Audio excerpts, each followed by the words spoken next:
আপনারা এখানে একটি টিপি লিঙ্ক রাউটার দেখতে পাচ্ছেন।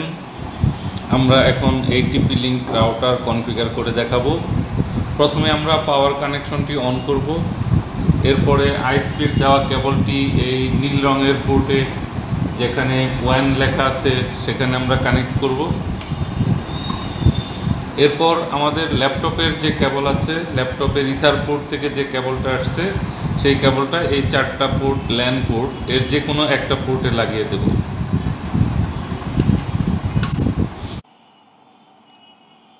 আমরা একটা টিপি লিঙ্ক রাউটারের ওয়ান পোর্টে আইএসপি কেবল লাগিয়েছি এবং ল্যান পোর্টে আমাদের ল্যাপটপের ইউটিপি কেবল লাগিয়েছি। এখন আমরা টিপি লিঙ্ক রাউটারটি কনফিগার করে দেখব। প্রথমে আমরা যে কোনো একটি ব্রাউজার যেমন গুগল ক্রোম ওপেন করি। এরপর রাউটারের যে ল্যান সাইডের গেটওয়ে আইপি 192.168.0.1 এন্টার করি। লগ ইন পেজ চলে আসছে। বাই ডিফল্ট এর ইউজার নেম অ্যাডমিন। আমাদেরকে পাসওয়ার্ড সেট করে নিতে বলেছে। আমরা পাসওয়ার্ড আমাদের পছন্দ মতো যে কোনো একটা পাসওয়ার্ড সেট করি, 6 থেকে 32 ক্যারেক্টারের মধ্যে, কোনো স্পেস থাকবে না। যেমন ঢাকা 2000 DHAKA2000। ওই পাসওয়ার্ডটি আবার দিই, DHAKA2000। আমরা দেখে নিতে পারি। পাসওয়ার্ড যদি ভুল টাইপ করে থাকি তাহলে সংশোধন করে নিতে পারি। এরপর আমরা এন্টার দিয়ে রাউটারে লগ ইন করি। আমরা কুইক সেটআপের মাধ্যমে খুব সহজে ওয়াইফাই রাউটার কনফিগার করতে পারি। প্রথমেই আমরা দেখতে পাচ্ছি কুইক সেটআপের স্টার্টিং পেজ চলে আসছে। আমরা নেক্সটে যাচ্ছি। আমরা এটাকে ওয়্যারলেস রাউটার হিসেবে কনফিগার করতে চাচ্ছি। আমরা নেক্সটে যাচ্ছি।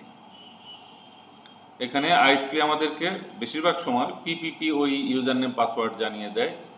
আমরা এটা সিলেক্ট করে পিপিপি ইউজার নেম পাসওয়ার্ড দিয়ে কানেক্ট করব। এটা সিলেক্ট করে আমরা নেক্সটে চলে যাচ্ছি। আইএসপি আমাদেরকে যে ইউজার নেম পাসওয়ার্ড দিয়েছে, যেমন এই মুহূর্তে আমাকে ইউজার নেম দিয়েছে LAB5, password same LAB5, password same, confirm LAB5। এই ইউজার নেম পাসওয়ার্ড আইএসপি থেকে আপনাকে দেবে। এটা ইচ্ছামতো বসালে কাজ করবে না। আইএসপি আপনাকে যে ইউজার নেম পাসওয়ার্ড দেবে এটাকে আমরা ব্রডব্যান্ড ডায়াল আপ ইউজার বলে থাকি অথবা পিপিপিওই ইউজার নেম পাসওয়ার্ড বলে থাকি। নেক্সট যাচ্ছি। 2.4 গিগাহার্টজ এবং 5 গিগাহার্টজ উভয়টাই আমরা রেখে আমরা এগিয়ে যাচ্ছি। নেক্সট।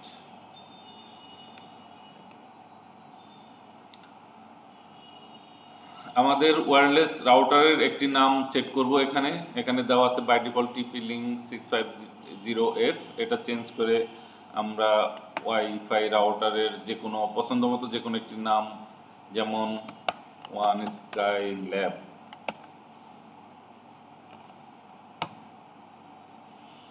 এই নামে আমরা রাউটারের নামকরণ করলাম। এটাকে SSID বলে থাকে। এখানে লেখা দেখছেন, একে SSID বলা হয়ে থাকে। এই রাউটারে লগ ইন করার জন্য একটি পাসওয়ার্ড সেট করতে হবে। ওয়াইফাই কানেক্ট হওয়ার সময় যে পাসওয়ার্ড চায় এটা হচ্ছে সেই পাসওয়ার্ড। আমি এখন আপাতত সহজ একটা পাসওয়ার্ড দিচ্ছি, কিন্তু আপনারা সবসময় কঠিন পাসওয়ার্ড দেবেন।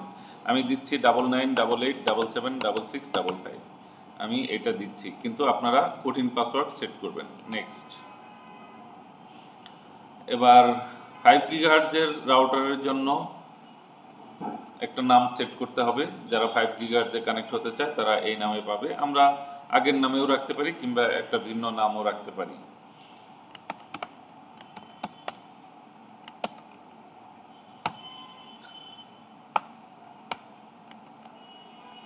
এরকম একটা নাম রাখতে পারি। এটার জন্য একটা পাসওয়ার্ড সেট করতে পারি। সেম পাসওয়ার্ডও রাখতে পারি। নেক্সট।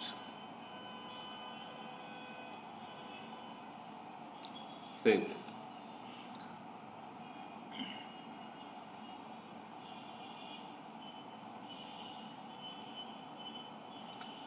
এখন আমরা মোবাইল এবং ল্যাপটপ থেকে এই রাউটারে কানেক্ট হয়ে ইন্টারনেট ইউজ করতে পারবো। এভাবেই আমরা সাধারণত টিপি লিঙ্ক, ডি লিঙ্ক, নেটগিয়ার বা এরকম আরও অনেক ওয়াইফাই রাউটার আছে, অলমোস্ট সেম প্রসিডিউর, এভাবে আমরা কনফিগার করে থাকি।